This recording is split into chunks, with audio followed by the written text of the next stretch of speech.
This one hit pretty close to home for me.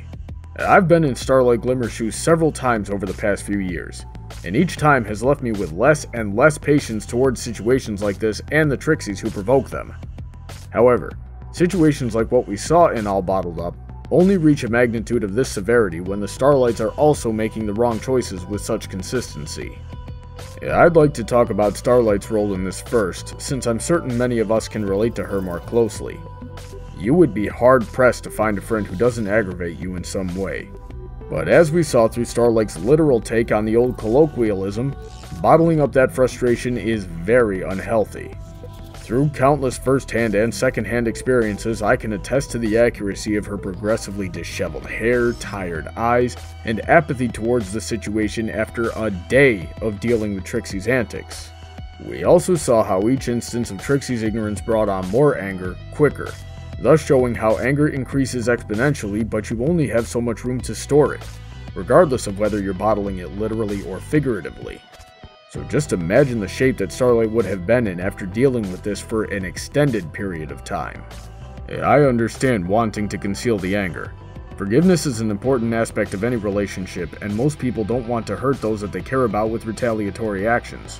However, despite the benevolent intentions, this is a self-destructive form of dishonesty, and your frustration will only increase on both fronts of the incremental effort it takes to maintain an illusion of composure, as well as your loved ones continuing to antagonize you without even realizing it.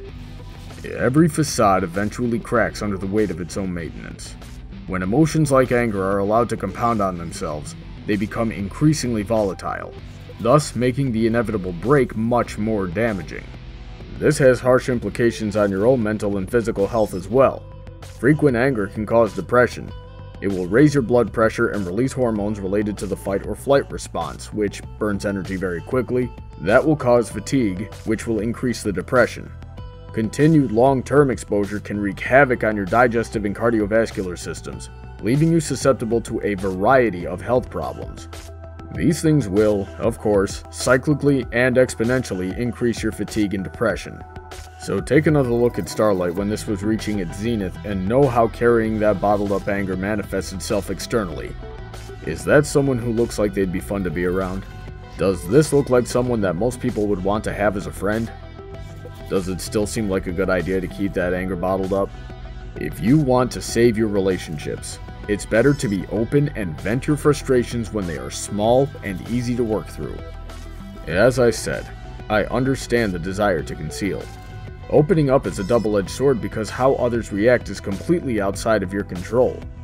However, it gives your friends an opportunity to control the situation as well, thus revealing their true character, motivations, and how much you mean to them in return. And if my friend would rather be selfish and belligerent than introspective and disciplined to help himself and others, I'd want to know about it. Next, we move on to Trixie, who we may very well relate to without realizing it. Trixie's behavior was a prime example of why introspection and self-discipline is so important. If she had patience, she would have taken Starlight's advice to move more slowly. If she had focus, she would have successfully teleported the apple instead of the table. If she had awareness, she would have remembered where she teleported the table to. If she had empathy, she would have understood and shared in Starlight's concern instead of being aloof at every turn. Trixie may not have known Starlight was angry, but attempting to apply any of these skills would have turned the situation around before it escalated to such an explosive level. This is the pain you cause and the danger that you put your friends in when you choose to act selfish and irresponsible. But despite everything, I was willing to give Trixie a chance. And then she said this. If we learn that lesson, how will we ever have fun? This phrasing was often used by people I cared about a lot, but had to disown for their toxicity. So instinctively, I wanted to advise you all to do the same. But I need to remind myself that forgiveness is an extremely important part of any relationship because finding someone who doesn't aggravate you is nearly impossible. Without forgiveness, the main six would have never been able to get through the escape room in this episode, much less do everything else that they have accomplished over the seasons.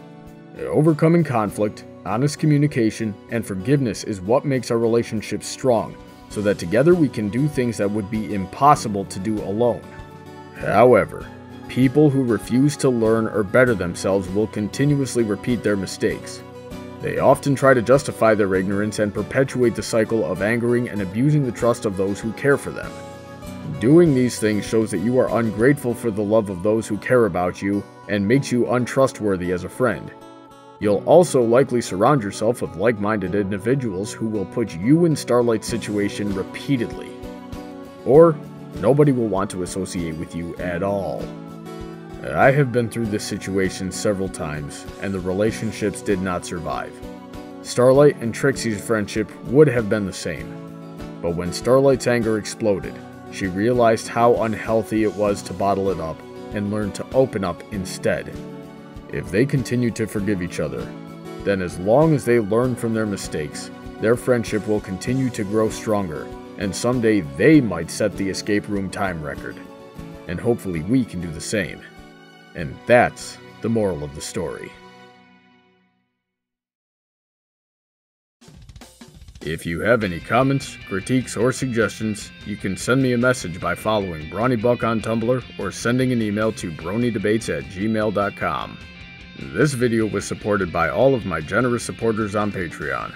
Please check out their content links in the description.